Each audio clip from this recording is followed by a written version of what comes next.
engaged in discussions on cryptocurrency policy and have long warned that a run on stablecoin has the potential to stabilize financial markets. My concerns were realized in part last month when the so-called stablecoin terror collapsed. Your report highlighted the danger of that event and called for congressional action to protect consumers and financial markets. My draft legislation, the Stablecoin Innovation and Protection Act, would establish a definition and requirements for qualified stablecoin and define as cryptocurrencies redeemable one-to-one for U.S. dollars. This legislation would reduce financial instability in the markets and protect consumers and support innovation in fintech. It would create also a pathway for banks and non-banks to acquire qualified status for the stablecoins they issue.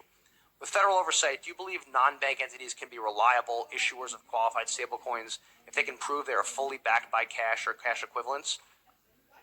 So, as you know, we've recommended that Congress look at this, and there are many approaches, including yours. The President's Working Group did recommend that stablecoins be issued by insured depository institutions.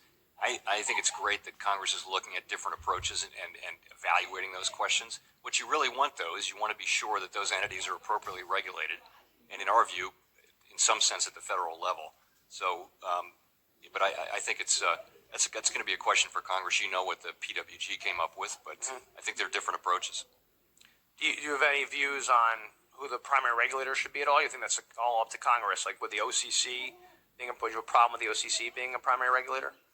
For national bank charters, yes, but I mean, the thing is, stable coins are used now principally in the capital markets, as you know, around the platforms, the digital finance platforms, and that's more in the bailiwick of the SEC. If there were going to be payment stable coins, we should be involved, and if it's going to be about banks getting involved, it'll be the banking regulator. So I think it's going to be. We're blessed by a plethora of regulatory agencies in the financial sector, so that'll need to be sorted out. Do you think that's something, given the challenges we've had in the last months, that's something we have to move quickly on? Are you concerned with how long it's taking Congress to actually act there? I think it's very important. It's no different than any other big technological innovation.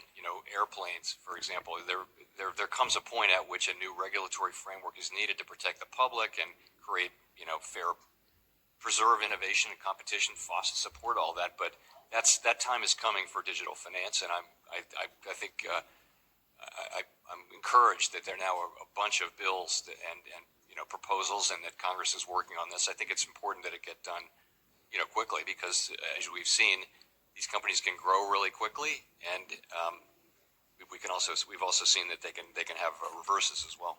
And you think overall the ideal role of the Fed in overseeing stable coins is what? What ultimately you think long term? What's the role of the Fed?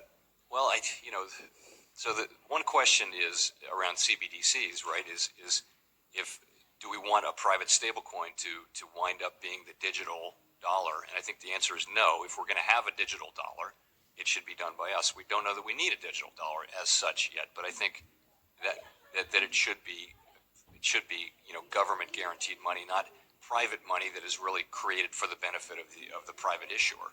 So that's one thing. I think also we're very important in payments. So anything to do with payments that the public is involved in, we should be involved in that too. Thank you so much. I yield back. Thank you.